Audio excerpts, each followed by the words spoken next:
কুমিল্লা চৌদ্দগ্রামের গুণবতী এলাকার ঐতিহ্যবাহী দশবাহা গ্রামবাসীর উদ্যোগে স্থানীয় প্রাথমিক বিদ্যালয় মাঠে বৃহস্পতিবার ১ মে প্রীতি সমাবেশ অনুষ্ঠিত হয়েছে।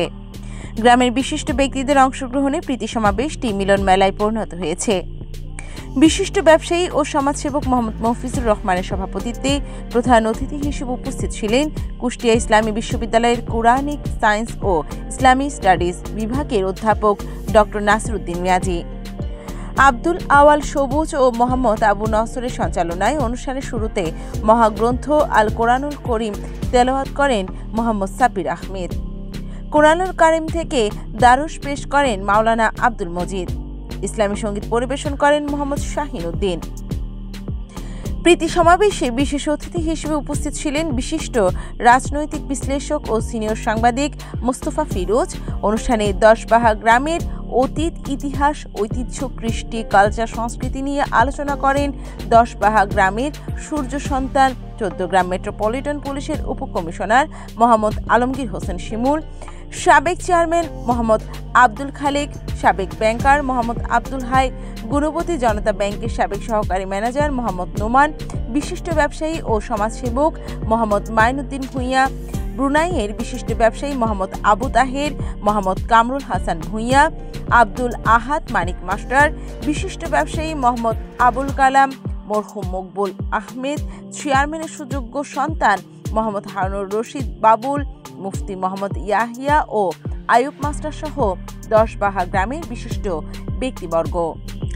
অনুষ্ঠানে গান পরিবেশন করে উপস্থিত দর্শকদের মন কেড়েছেন দশবাহা প্রাথমিক বিদ্যালয়ের ৪র্থ শ্রেণীর ছাত্রী রাইসা বিনতে হারুন ও একই স্কুলের ৩য় শ্রেণীর ছাত্র আবির চন্দ্র সূত্রধর।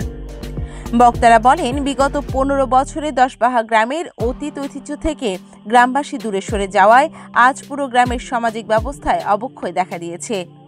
সবচেয়ে বেশি ক্ষতিগ্রস্ত হয়েছে মাদকের ভয়াবহ ছোবলে যুব সমাজ ক্ষতবিক্ষত হয়ে পড়েছে। সামাজিক অবক্ষয়ের কারণে শিক্ষাঙ্গন থেকে এই গ্রামের ছাত্রছাত্রীদের ঝরে পড়ার সংখ্যা ব্যাপকভাবে বৃদ্ধি পেয়েছে। গ্রামের প্রায় পরিবারে ঝগড়া বিবাদের কারণে মামলা মোকদ্দমা সৃষ্টি হওয়ায় সভায় ক্ষোভ প্রকাশ করা হয়।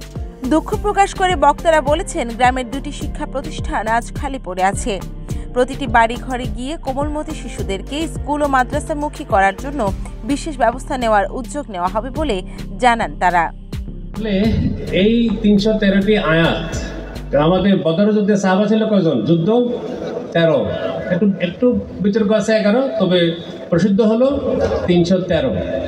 ৩১৩ আয়াত আছে। এই আয়াত সবগুলো হলো আইন, কুল আইন, আল্লাহ তাআলা যা বলেছেন আইন গেল। আমরা এখন আসি, আদম আলাইহিস সালাম, হাওয়া আলাইহিস সালাম বেহেশতে কতক্ষণ ছিলেন?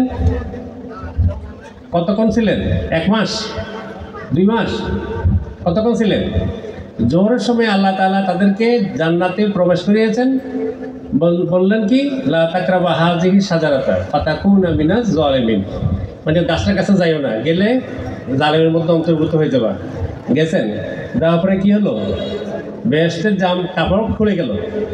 তারপরে দুনিয়াতে এসে গেল আমাদের জন্য। কতক্ষণ ঘন্টা?